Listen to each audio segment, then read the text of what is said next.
শিথিল কারফিউর সঙ্গে সমন্বয় করে বিভিন্ন মহাসড়কে ধীরে ধীরে বাড়ছে যানবাহন। একই সঙ্গে বাড়ছে আন্তঃজেলা ও দূরপাল্লার বাস চলাচল।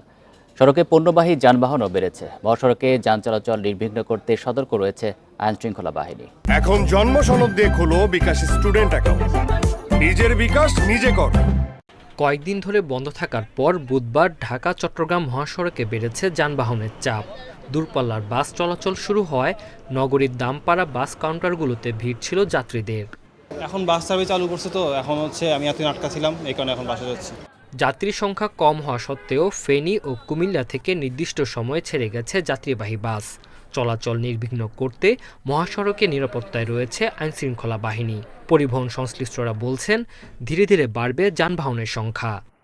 কোনো ঝামেলা নাই, রাস্তাঘাট ক্লিয়ার, প্রশাসন আছে। জেলা প্রশাসন, বাংলাদেশ সেনাবাহিনী, বিজিবি, র্যাব এবং জনপ্রতিনিধি এবং সাধারণ জনগণ যারা রয়েছে, আমরা কাঁধে কাঁধ মিলিয়ে একসাথে কাজ করতে, যে কারণে আমাদের এই যে সাপ্লাই লাইন এটা আমরা এখনো আমি মনে করি যে নিরবিচ্ছিন্নভাবে আমরা নিরাপদ রাখতে সক্ষম হয়েছি। টানা বন্ধ থাকার পর সকাল থেকে রাজশাহী থেকে ছেড়ে গেছে আন্তঃজেলা ও দূরপাল্লার বাস। এছাড়া বগুড়ার চারমাথা, ঠনঠনিয়া বাস স্ট্যান্ড থেকে দূরপাল্লার বাস ছেড়ে গেছে। 21 তারিখে অলরেডি টিকিট ট্রেনে করা ছিল, যেতে পারছি না। এই যে একটা বিপদগ্রস্তের মধ্যে ছিলাম, এমন অবস্থায় আজকে যেতে পারছি বলে আমরা খুব স্বস্তি বোধ করছি। ফের শুরু হয়েছে খুলনার সাথে সারা দেশের সড়ক যোগাযোগ। নগরীর সোনাডাঙ্গা বাস স্ট্যান্ড দিয়ে দূরপাল্লার বাস ছেড়ে গেছে।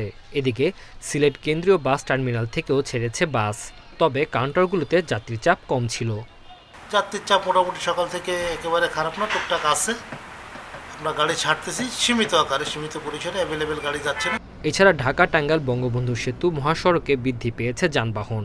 একদিনে সেতু দিয়ে ৭,২৭৭টি যানবাহন পারাপার হয়েছে। Tanzil Hasnat, independent news.